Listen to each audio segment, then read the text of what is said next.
안녕하세요. 저는 벌써 인생의 반절을 살아온 40대 여성입니다. 이 나이가 되도록 살면서 후회 한번 안 해봤다고 하면 거짓이겠죠?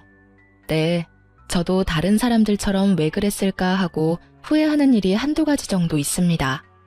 저는 본디 없는 집에서 자라서 잡초처럼 컸어요. 그래서 후회보다는 앞에 닥친 일들을 해결하느라 언제나 바쁘고 급하게 살았습니다. 그래서 크게 후회하는 일이 많지 않음에도 지금까지도 후회 막심한 일은 바로 결혼이었어요. 남편과 저는 나이 차이가 있습니다. 남편이 저보다 7살 연상이죠. 연애 때는 그런 남편이 어른처럼 보여서 듬직했어요. 당시 저는 전문대학을 졸업하고 간호사로 첫 발을 뗐을 무렵이었어요. 남편은 교사로 당시에도 힘든 일정을 소화하고 있었죠. 남편과 잘 될 거라는 생각은 그다지 해본 적 없어요. 첫 연애였고 남편의 직업도 교사인데 남편 집안도 모두 교육자 집안이셨거든요. 자격지심을 가지려는 건 아니지만 저희 부모님이 호프집을 운영하며 힘들게 살고 계시는 걸 생각하면 어쩐지 저희 둘이 맺어지는 건 힘들겠다라는 생각을 어렴풋이 마음속에 하고 있었던 건지도 몰라요. 남편이 제게 프로포즈를 했을 때는 이래도 되나 싶은 생각이 들어서 부모님한테는 말씀드린 거예요? 하고 물어봤을 정도라니까요. 그리고 제 예상대로 남편 집안의 반대는 심했어요. 특히 시모는 꼴랑 전문대 졸업해서 간호사 일하는 어린 여자애는 믿을 수가 없다며 저와의 결혼을 반대했죠. 이때 제가 모진 마음 먹고 나도 싫다고 퇴짜놓고 돌아섰더라면 제 인생에 그런 대환장 파티는 일어나지 않았을지도 모르죠. 그렇지만 당시 저는 그런 당돌함을 가지기에는 너무 세상에 찌들어 있었고 결국은 흘러가는 대로 일이 진행되었어요. 남편은 강경하게 저와의 결혼을 요구했고 결국 그게 시부에 의해 받아들여지면서 결혼까지 하게 된 거였거든요. 결혼이라는 큰 산을 넘고 나니 더 큰 산이 남아있더랬죠. 바로 고부 갈등이라는 거대한 산이었죠. 그런데 당시 집안에는 손위의 동서 형님이 한 분 계셨거든요. 대학원을 졸업한 재원에 여러모로 잘난 분이셨죠. 시모와의 고부 갈등은 거의 대부분이 이 형님을 통한 것이라고 해도 과언이 아닐 정도였어요. 형님에 대한 사랑이 지극한 시모가 저를 홀대하고 차별하는 것은 물론 저희 친정까지 싸잡아 아래로 보더군요. 그래도 결혼 초에는 남편과 사이가 좋아 감당할 수 있었지만 어느 순간부터 저에게 상식이 모자라다 평가하며 훈수질하는 남편놈 때문에 사이가 급속도로 나빠지기 시작하면서 그마저도 감당하기 힘들어졌죠. 그럼에도 결혼 생활을 유지해온 건 든든한 아들 덕분이었어요. 저는 제가 전문대를 나온 간호사라는 걸 절대로 부끄럽게 생각한 적이 없어요. 제 주변에서는 취직도 잘 되는 직업에 정년 없이 일할 수 있는 이 직업을 무척 좋아했으니까요. 그런데 유독 이 시댁에서는 그것보다는 학벌을 더 중요시 하더라고요. 전문대는 대학으로도 안 친다고 말이죠. 그러면서 제게 일을 그만두고 남편 내조나 잘하라고 하더군요. 결국 저는 간호사 일마저 그만두고 전업주부로 몇 년을 있어야 했어요. 그런 제가 이 결혼 생활에 마침내 종지부를 찍을 수 있도록 도와준 사건이 하나 생겼어요. 그날은 추석 명절이었어요. 여자라면 누구나 스트레스를 받는 그날에 모두가 모인 자리에서 말이죠. 저는 부엌에서 전을 굽고 있었어요. 결혼 초부터 그때까지 계속 이어져 오던 일이었고 솔직히 그때쯤에는 그냥 기계처럼 일을 하고 있었던 것 같아요. 그런 제 귀로 시모와 형님의 이야기가 들려오더라고요. 어머님, 가방 너무 고마워요. 잘 쓸게요. 이렇게 비싼 가방 사주실 거라고는 생각도 못해서 제가 잘해드리지도 못하고 명절에도 자주 못 오는데 너무 죄송해요. 아유, 예. 그런 말 하지 마라. 너같이 번듯한 며느리가 있어서 나는 너무 좋아. 바쁘면 못 올 수도 있는 거지. 일은 둘째 시키면 되니까 걱정하지 말고. 걔야 집에서 놀면서 남편 덕만 보는 애 아니니? 그러니 이런 일이라도 열심히 해야 하는 게 맞으니까. 넌 그런 거 신경 쓰지 말고 편히 왔다 갔다 해. 그래도 동서 보기 미안해서 그렇죠. 이렇게 저만 또 가방 받고 나중에 차별한다고 저한테 뭐라 하면 어떡해요? 걔가 그런 마음 먹으면 그 길로 이 집안이랑은 끝인 거지. 솔직히 지가 여기서 전 구울 수 있는 것도 다 우리 아들 덕분이지. 안 그래? 어디 호프집 딸내미 주제에 꼴랑 전문대만 나와가지고는 반반한 얼굴로 아들 꼬셔서 이 집에 기어들어왔잖니. 할 줄 아는 건 아무것도 없고. 부모가 그 모양이니 애가 제대로 배우는 게 없지. 아유, 내 아들 원망스러운 적은 그때가 처음이자 마지막이었어. 이런 말을 몇 회나 들어왔음에도 익숙해지지 않은 건 왜였을까요? 정말 화가 나서 미칠 것 같은데 형님이 전 굽는 제 앞에 왔더라고요. 동서, 미안해. 일 많지? 어머님이랑 같이 백화점 가서 장 보고 오느라 늦었지 뭐야. 그러세요? 기름 튀니까 저쪽에 가 계세요. 저는 앞에서 알짱거리는 형님이 보기 싫어 치워버리고 싶었죠. 그런데 이 여자가 무슨 생각인지 시모가 선물한 가방을 이쪽 팔에 끼웠다 저쪽 팔에 끼웠다 하며 제 앞에서 알짱거리더라고요. 딱 보니 그 가방 자랑하고 싶었던 모양이에요. 제가 부러워하는 얼굴 하나 없으니 옆에서 더 왔다 갔다 하더라고요. 저기 나한테 화난 건 아니지. 난 동서가 전문대 나왔다고 해서 막 차별하고 그런 사람 아니야. 교양 있는 사람이 어떻게 그런 짓을 하겠어? 그런데 동서, 가방 좀 바꿔야겠네. 너무 오래 썼어. 내 가방만큼 좋은 건 아니더라도 동서도 좋은 가방 써야지. 그래도 교사 부인인데 그런 거 쓰고 다니면 다른 사람들이 비웃지 않겠어? 돌려 까는 건지 뒤집어 까는 건지 조잘조잘 아주 하고 싶은 말은 다 하더군요. 가방을 칭찬받고 싶은 건지 칭송을 받고 싶었던 건지는 모르지만 저도 이쯤 되니 한껏 눌려있던 게 폭발했어요. 항상 듣던 말인데도 참을 수 없었던 것은 마지막에 한 말 때문이었어요. 동선의 아들이 엄마 이런 꼴하고 다니는 거 알아봐. 얼마나 부끄럽게 생각하겠어? 이 말이요. 남의 아들을 뭐라고 생각하냐고 소리치려다가 좋은 생각이 났죠. 저는 모른 척하며 팬에 기름을 듬뿍 둘렀어요.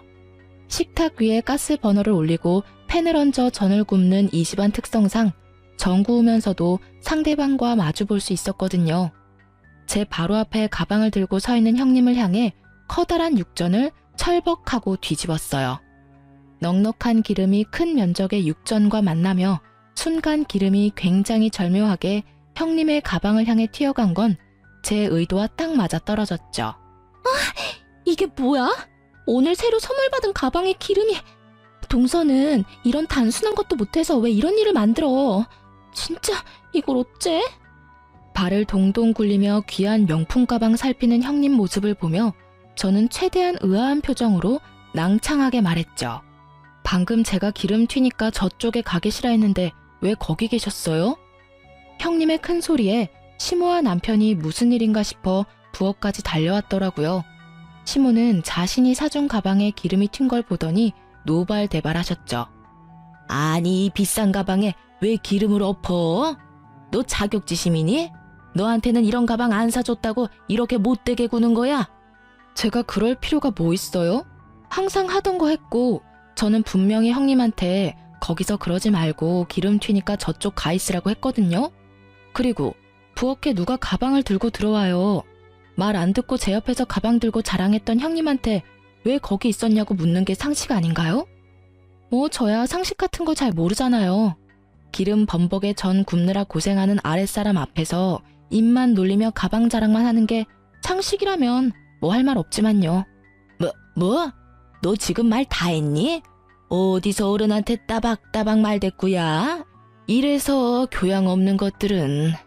우리도 너 같은 애 필요 없어. 아들놈 부탁에 집에 들여놨더니 집안 분란만 만들고. 시모의 그 말들을 중간에 뚝 잘라먹은 저는 제가 하고 싶은 말을 해버렸어요. 그리고 제가 모자란 데다가 혼자서 이거 다 하려니 집중력이 많이 떨어져서 그런데 이런 단순한 거는 뭐든 잘하는 형님이 좀 대신해주세요. 그러면서 형님의 손에 뒤집개를 손에 쥐어줬어요. 학식도 높고 교양도 있으시니까 잘하실 거라 믿어요. 저는 그 말 남기고 앞치마 풀어 식탁 위에 올려두고 제 가방 제 외투 챙겨서 시댁에서 나와버렸어요. 뭐 거기 있는 사람들 다 저보다 학식 높고 고명하시니 전 하나 굽는 거 나물 무치는 거 못하겠어요? 그렇게 편안하게 집에 와 있었는데 2시간도 안 돼서 전화가 오더라고요.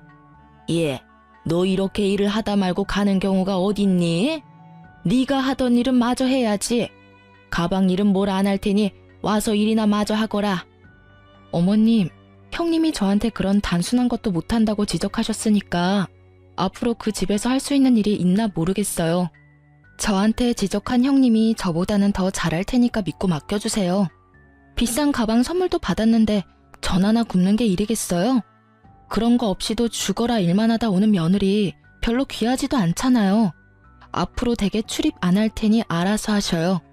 저같이 모질이한테 의지할 필요 있나요? 다들 저보다 아는 것도 많고 대단하신데. 너 지금 우리 비꼬는 거야? 너 내가 왜 그렇게 꼬였어? 그럼 오늘만이라도 와서 해. 필요 없다고 하신 분이 어머님이세요. 왜 자꾸 필요 없는 사람을 불러들이세요? 그냥 알아서 하세요. 저는 심드렁하게 말하고 뚝 끊어버렸어요. 솔직히 대들고 싶었던 마음을 삭히고 살아서 그런지 한마디 시원하게 하니 너무 좋더라고요. 그리고 그날 저녁 집으로 시모와 형님이 찾아왔더라고요. 비싼 명품 가방 하나 사들고요. 예, 미안해. 우리가 좀 너무했지? 그래, 너도 일부러 그런 거 아니란 거 잘 알아. 그래, 동서, 미안해. 내가 괜히 부엌에서 왔다 갔다 거리는 바람에 이런 일이 벌어졌는데 내가 동서한테 큰 소리 내서. 왜 이러나 싶었어요. 그런데 나중에 알았죠. 집안에 시끄러운 일 생기는 거 싫어하는 시부께서 분노의 소리를 내지르고 나서야 두 분들이 화들짝 놀라 찾아와 사과하고 있다는 걸요. 시부는 시모와 형님에게도 일하라며 소리를 질렀다고 하더라고요. 그런데 제가 하는 만큼 두 사람이 할 수 있을 리가 없잖아요. 결국 제대로 상도 못 차리자 시부가 열받아서 당장 둘째 데려오라고 했다더라고요. 시부에게 등 떠밀려온 미안한 마음 하나도 없어 보이는 그 얼굴을 보니 토가 나올 것 같았지만 가방은 잘 받아뒀어요. 가방에는 죄가 없으니까요. 그리고 시부도 저를 두둔하기 위해서 그런 거라기보다는 집안에 불씨가 자라나는 걸 두고 볼 수 없어서 화내신 거라 솔직히 시부도 제가 눈에 가시인 건 마찬가지일 거예요. 그들이 진정으로 제게 미안한 마음을 가졌다면 저도 시댁과의 관계를 개선해보려 할 수도 있었겠지만 전혀 그런 모습이 없기에 사무적인 관계로만 지냈어요. 지금 당장 불길은 잡았지만 불씨는 남겨진 그런 상황이었죠. 그런 타다남한 불씨에 다시 불을 지핀 것은 우리의 위대한 형님이셨어요. 형님 아들이 수능을 망치는 바람에 재수생이 됐거든요. 그게 저랑 무슨 관련이 있냐고요? 바로 저와 남편이 서울에 살고 있었거든요. 형님네는 수도권 외곽에 살고 있었고요. 만나자고 연락 왔을 때부터 안 나가고 싶더라니 애들 데리고 나갔는데 형님과 아주버님이 계시더라고요. 왔어? 앉아. 동서, 우리 아들 저번에 수능 점수가 아주 조금 모자라서 원하는 대학 못 갔거든. 학원을 보내려니 우리 집에서는 너무 멀어서 말이야. 혹시 동서네 집에서 애 좀 봐주면 안 될까? 별로 손 많이 안 가. 다 큰 성인이고 밥만 차려주면 돼. 그 이야기 듣는데 뒷골이 띵하더라고요. 하숙을 보내겠다는 이야기인데 밥만 줘라라고 말하는 게 참 열받았죠. 밥만 먹어요? 집에 빨래도 내놓을 거고 이것저것 전기도 쓰고 물도 쓰고 밤중에 늦게 들어오고 아무리 봐도 신경 쓸 게 한두 가지가 아니잖아요. 아니 솔직히 제가 나열한 것만 해준다고 치면 할 수도 있을 거예요. 그런데 근본적으로 시조카가 싸가지가 없거든요. 누가 키웠는지 아주 자만과 오만으로 똘똘 뭉친 상토라이 같은 시조카라 처음부터 생각의 여지는 없었어요. 안 되겠는데요. 저희 집에 방도 없어요. 평수도 얼마 안 되는 집에 사람 하나 더 늘면 누워 잘 곳도 마땅치 않은데. 방이 없어? 방 3개 아니었어? 3개면 뭐해요? 방 하나는 옷방으로 쓰고 있는데요. 현실적인 제 말에 형님의 표정이 안 좋아지더라고요. 저는 그러든지 말든지 안 되는 건 안 되는 거니까 그런 형님 앞에 놔두고 밥만 먹었죠. 그랬더니 갑자기 남편이 젓가락을 탁 하고 놓더라고요. 당신은 왜 그렇게 공동체 의식이 없어?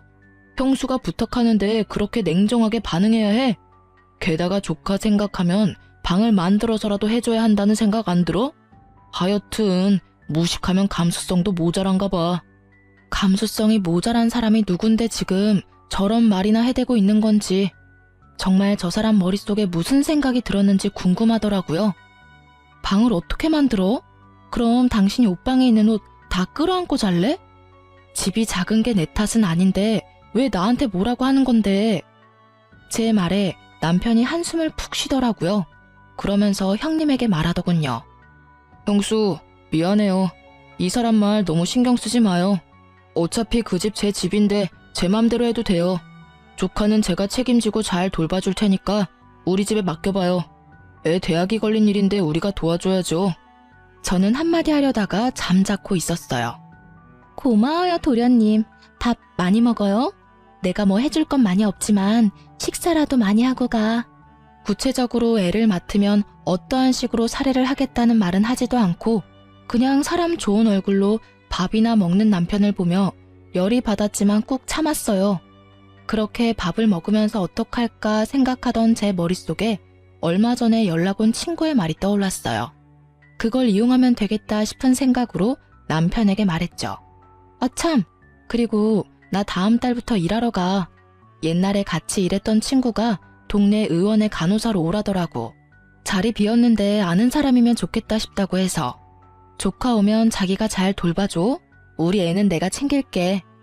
당신한테 애 둘이나 맡기는 건 좀 그렇잖아? 갑자기? 그런 걸 왜 나하고 상의 한마디 없이 결정하는 거야? 당신 진짜 생각이라는 걸 하고 사는 거야? 그러게. 당신도 어차피 나하고 상의 없이 결정했잖아. 조카 받는 거. 그러니까 하나씩 주고받은 셈 쳐. 그러면 되지? 아, 그리고 당신은 내가 안 된다는데도 밀어붙였으니까 아예 내 말 같은 건 들을 생각도 없었다고 보면 되는 거지? 제 말에 남편은 말을 못하더라고요. 지가 한 말을 그대로 해줬으니까요. 무슨 할 말이 있겠어요? 그렇게 조카와의 기묘한 동거가 시작됐습니다. 역시나 밥만 해서 해결될 문제는 아니었어요. 게다가 성인이 되니 술까지 마시고 들어오기도 하고 전화통화로 밤새 시끄럽게 굴기도 했죠. 저는 철저하게 사무적으로 대했어요. 아침밥도 우리 애 먼저 일찍 일어나게 하고 우리 애한테만 쏙 해주고 말았죠. 학원 마치고 집에 오는 아들 데리러 가는 것도 이제는 제 일이 되었고요. 다행히 제가 일을 시작해서 조카와 마주칠 일은 크게 없었어요. 그리고 남편은 열심히 조카 뒷바라지를 했죠. 대놓고 나한테 정도 없는 냉혈한이라며 욕하는데 욕하던지 말던지 저는 상관하지 않았어요. 욕을 한다는 건 자기가 지금 힘들다는 뜻이거든요. 왜 넌 나 안 도와주냐 이런 마음을 저한테 표현한 거고요. 아니 지가 원해서 저렇게 생고생하고 있는데 제가 뭘 도와줘요? 그리고 2달 정도 지나니 남편이 결국 백기를 들더군요. 도저히 못하겠으니 같이 도와달라고요. 미안한데 나도 바빠. 이렇게 될 줄 알고 내가 조카 받지 말자고 했잖아. 내 말 안 들은 건 당신이야. 당신 집이니까 조카한테 당신이 새로 집 하나 얻어주던지. 그 말을 듣고는 남편 얼굴이 잠시 동그래지더라고요. 무슨 생각을 하나 싶었는데 그 다음날부터 시모아 형님이 저를 만나러 왔더라고요. 예, 잘 지냈니? 조카 봐주느라 고생이 많아.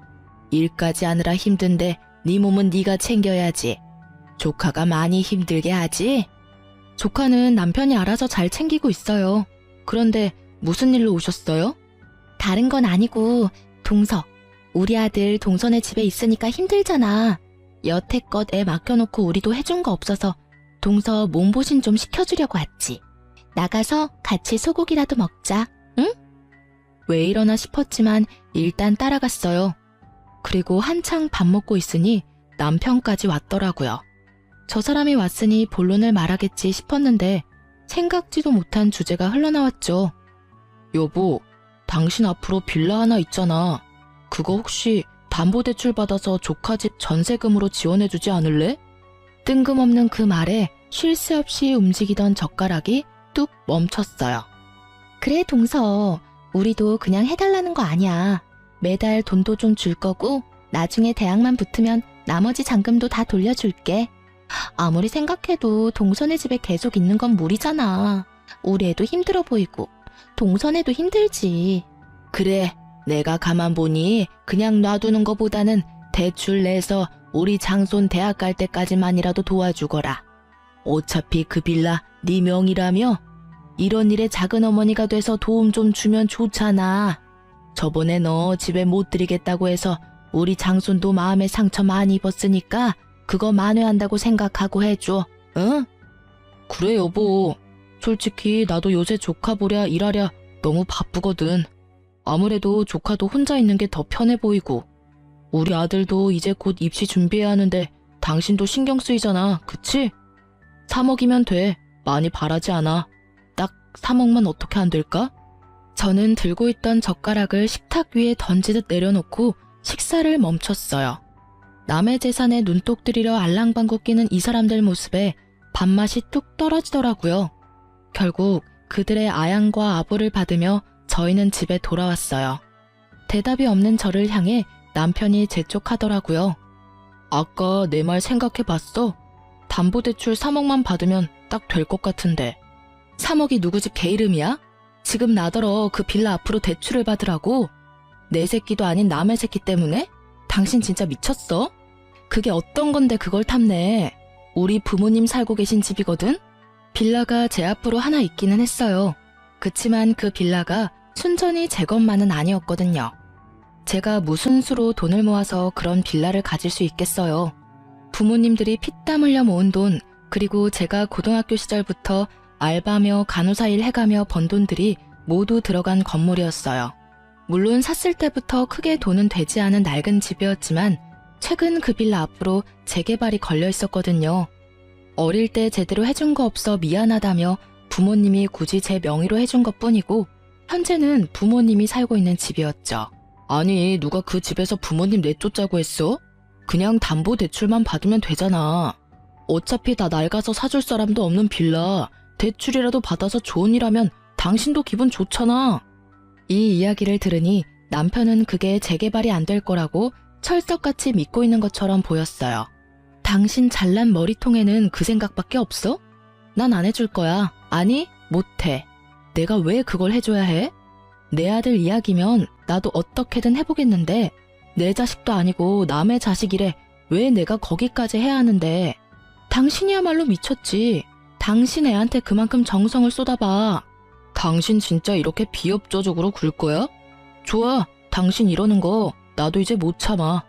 무식한 여자 데리고 살아줬으면 고맙다고 해도 모자랄 판국에 집안에 화근만 만들고.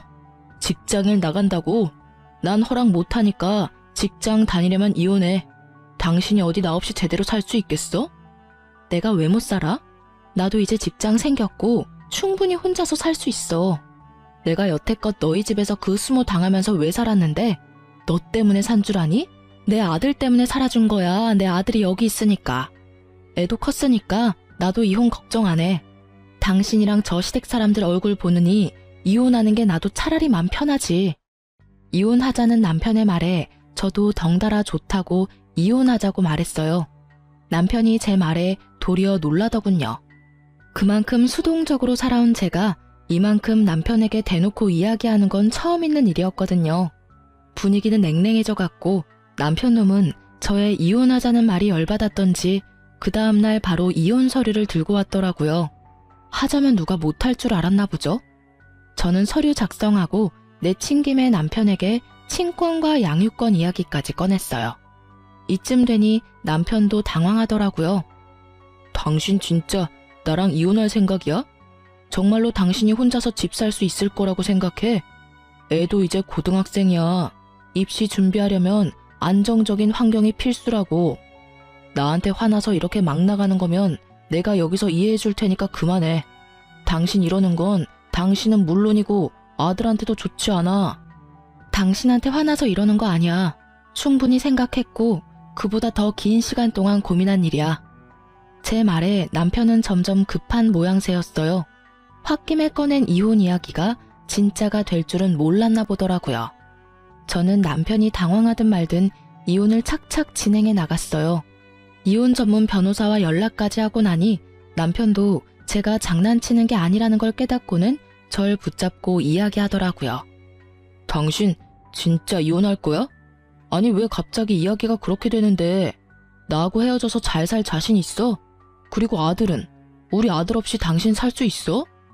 아들? 같이 데리고 갈 거야. 저번에 당신이 이혼하자 이야기했을 때부터 아들이랑 이야기했어. 어떻게 할 건지 아들한테 결정하라고 했고. 다 컸잖아. 자기 손으로 선택할 수도 있지. 제 말에 남편이 놀라 아들을 부르더라고요. 방에서 공부하던 아들은 심드렁한 표정으로 밖으로 나왔죠. 야, 너 말해봐. 엄마랑 무슨 이야기 했어?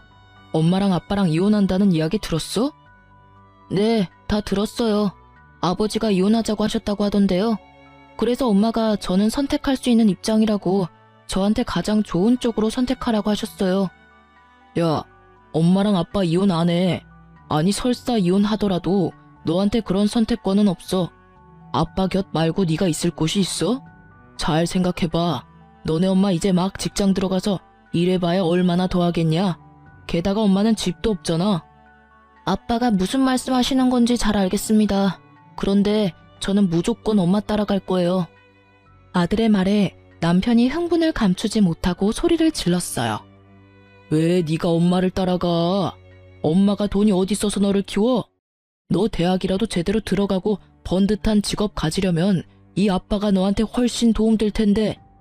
근데 아빠는 왜 사촌형을 우리 집으로 데리고 들어오셨어요? 저한테 의견도 묻지 않고요.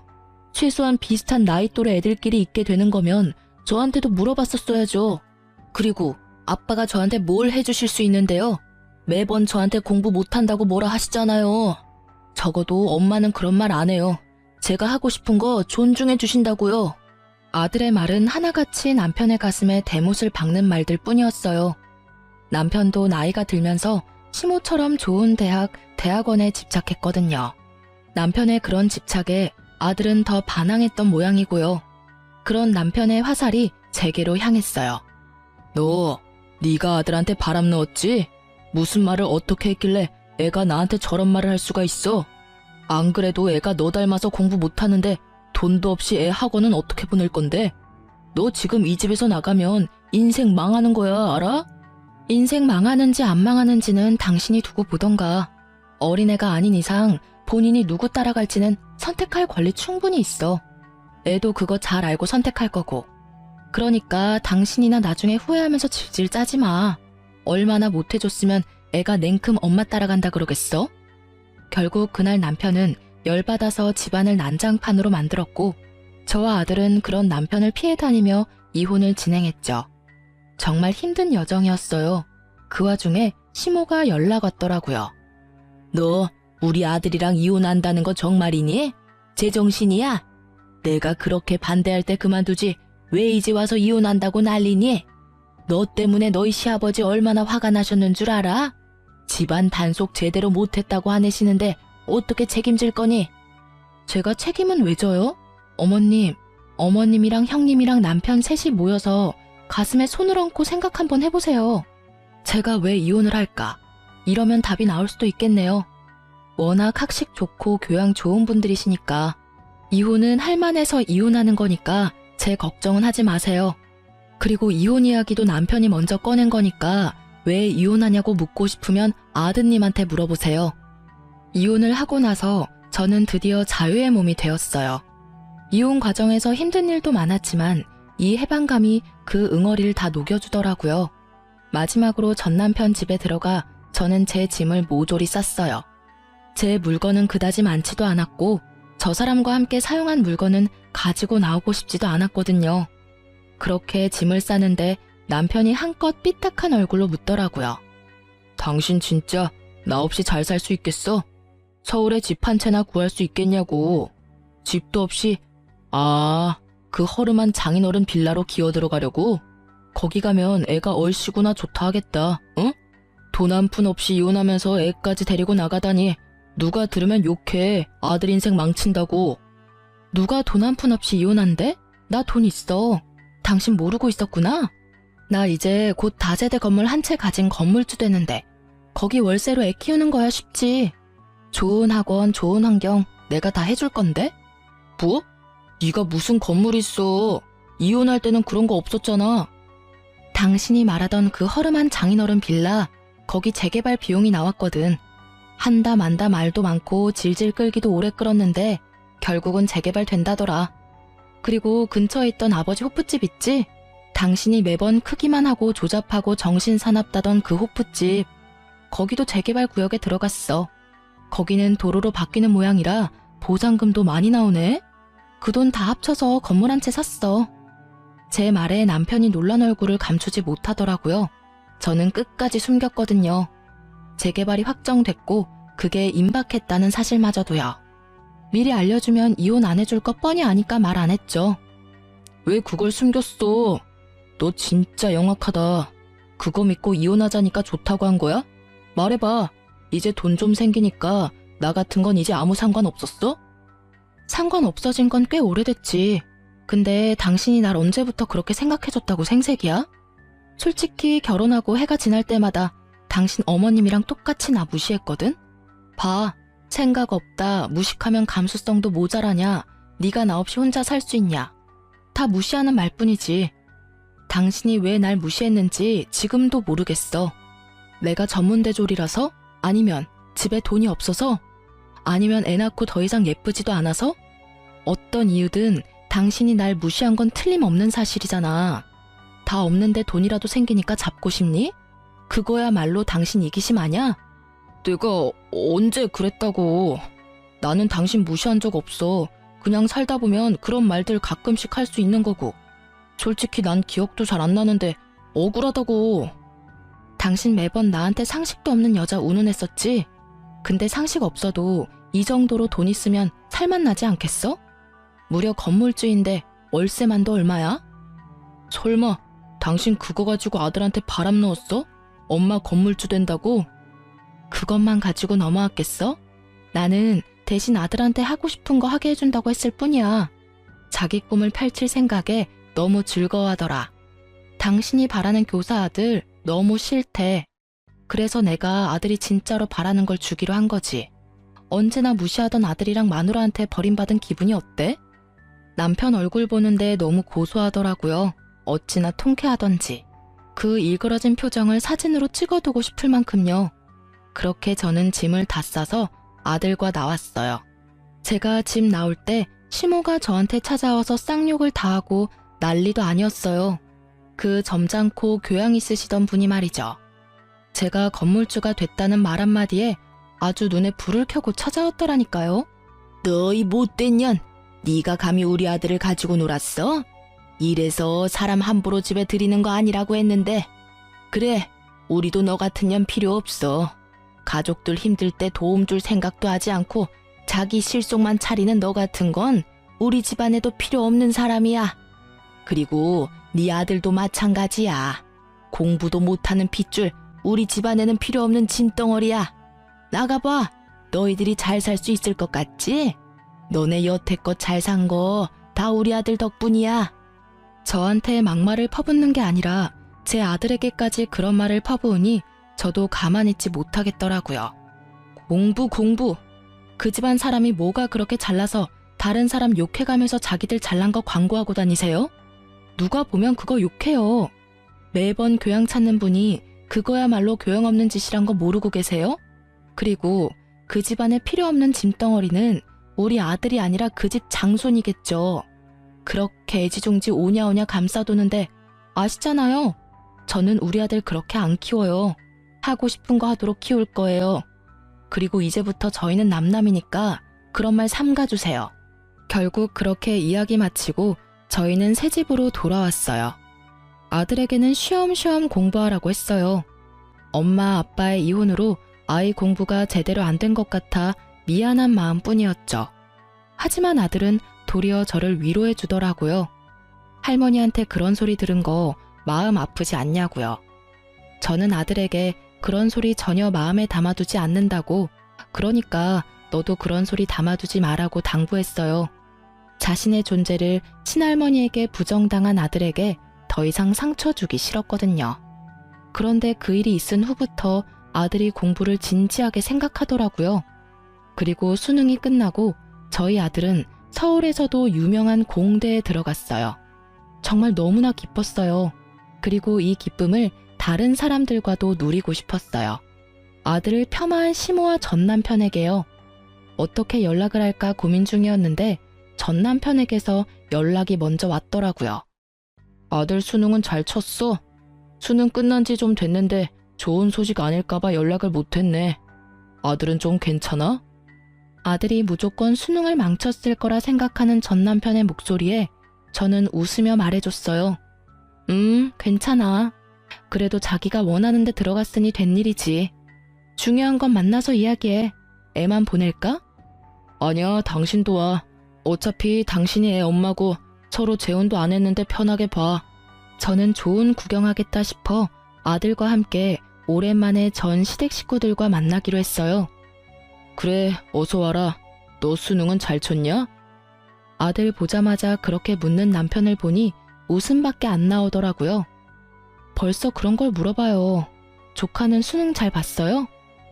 우리 아들은 아슬아슬하게 점수 미달이라 이번에도 다시 치려고 생각 중이야. 우리도 자기네 아들처럼 낮춰서 원하는 데 가라고 해야 할까봐. 너무 높은 데를 지망하다 보니까 항상 아슬아슬하게 떨어지네. 삼수나 한마당에 정말로 아슬아슬했는지는 모르겠지만 그렇게 말하는 걸 보니 웃기더라고요. 조카는 여전히 당신이 봐주고 있어요? 그래, 어차피 방도 남아도는데 내가 봐줘야지.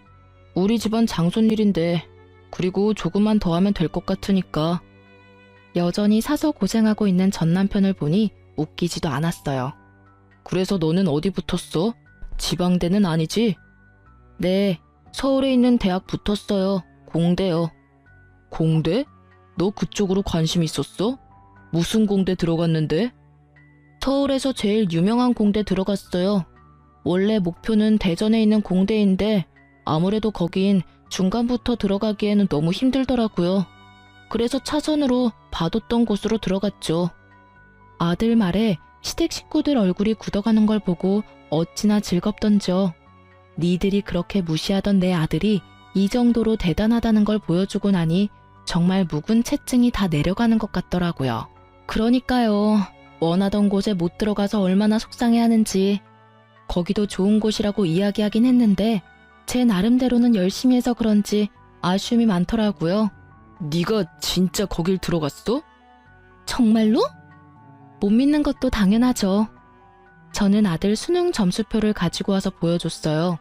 그걸 보는 남편 얼굴이 활짝 피었다가 다시 어두워졌다를 반복하더라고요. 그럴 수밖에요. 그렇게 머리 나쁘다고 욕한 아들 녀석이 좋은 대학에 들어가서 기분은 좋은데 그 아들이 온전히 자기 자식은 아니라는 생각이 들었을 테니까요. 형님은 아예 입도 떼지 않고 테이블만 쳐다보고 있더라고요. 예, 네가 진짜 우리 집안 핏줄이구나. 세상에 이렇게 잘난 손주를. 예, 안 되겠다. 손주 다시 데려와야겠어. 우리 집안에 이렇게 머리 좋은 애가 어디 다시 나오겠니? 데려가고 말고 할 것도 없어요. 아들이 이제 성인인데 본인이 알아서 행동하겠죠. 그 집안에 다시 가고 싶으면 가고 싶다고 할 거고 저는 아들이 전 남편 만나고 싶다고 하면 말리지는 않을 거예요. 제 말에 시댁에서는 얼굴에 화색이 돌더라고요. 아들을 데려올 수 있겠다 싶었나 봐요. 그런데 아들이 거기서 시모를 보더니 한마디 던지더라고요. 근데 할머니, 저 이 집에 필요 없는 짐덩어리라면서요. 근데 제가 왜 이 집에 다시 돌아와야 돼요? 저는 엄마랑 계속 같이 살 거예요. 그리고 고맙습니다. 엄마 이혼하고 집 나오실 때 할머니가 엄마하고 저한테 필요 없는 것들이라고 욕해주셔서 저도 정신 차리고 공부 열심히 했던 것 같아요. 그 말에 시모 얼굴은 새파래지고 시부 얼굴은 벌겋게 달아올랐어요. 이 여자가 당신 진짜로 이혼하는 아들 집 가서 며느리랑 손자한테 그딴 소리 했어? 아유 여보, 그런 게 아니고 저는 그냥 멀쩡한 우리 아들 이혼남 만든 며느리가 미워서 정말로 그런 마음에서 한 말 아니에요. 믿어줘요. 아이고, 내가 집안 단속을 제대로 못했어. 이 옆에 내가 나 몰래 이런 짓을 하고 다니는지를 몰랐네. 장손이라고 끼고 도는 거 어쩔 수 없다 생각하고 눈 감아줬더니만 손주한테 그딴 소리나 하고. 말하기 전에 생각을 좀 해. 어른이면 상식 있고 교양 있게 행동하라고 내 몇 번을 이야기했어. 남의 모범이 되라는 건 바라지도 않아. 그냥 남들 하는 만큼만 하면 안 돼? 어? 왜 나한테 그래요? 틀린 말 한 거 하나도 없는데. 솔직히 그때는 공부 못했던 거 맞고 손주도 내 덕에 공부 열심히 하게 됐다고 고마워하잖소. 그게 고마워하는 거야? 비꼬는 거지? 당신이 그런 말해서 오기로 공부한 거라고 비꼬고 있는 거 아니냐고. 아휴, 당신만 아니었으면 저 손주가 온전히 내 손주였어. 어디 가서 떵떵거리면서 자랑할 수 있는 손주였다고. 잠깐, 가만히 있어봐. 혹시 애들 이혼한 것도 당신이 원인인 거 아니야? 그건 진짜 아니에요, 여보. 결국 시부는 우리가 이혼하게 된 이유에 대해 뒤늦게 모든 걸 알게 됐고 내게 3억이라는 전세금을 요구한 걸 알고는 뒷골을 부여잡으며 쓰러질 뻔하셨어요. 그렇게 식사 자리는 엉망이 되었답니다. 그러나 제 기분은 너무 좋았죠. 그렇게 정말로 이혼의 종지부를 찍게 된 저는 여전히 아들과 잘 살고 있어요. 대학을 다니는 아들은 여전히 제게 잘하는 효자로 컸고요. 그리고 저는 뒤늦게 간호사로 일하며 돈 버는 즐거움을 느끼고 있어요. 집안에서 쓴소리 들으며 남편만 기다리던 제가 아니라 일을 하면서 꾸미고 수다 떠는 제가 지금 너무 좋거든요. 이 글을 쓰면서도 그때의 기억은 지금의 저를 괴롭히지만 그것이 저의 마음을 지배하고 있지는 않아요. 그때는 정말 그들의 모든 말들과 행동이 저를 지배하고 얽매고 있다고 느꼈거든요. 재혼은 할 생각 없고 이대로 아들 장가가는 거나 보고 친구들과 동료들과 즐거운 시간 많이 보낼 거예요. 지금도 그렇게 지내고 있는 중이고요. 글 읽어주신 분들에게 감사의 마음을 전하며 저는 또 일하러 가봅니다. 모두들 즐거운 하루 보내세요.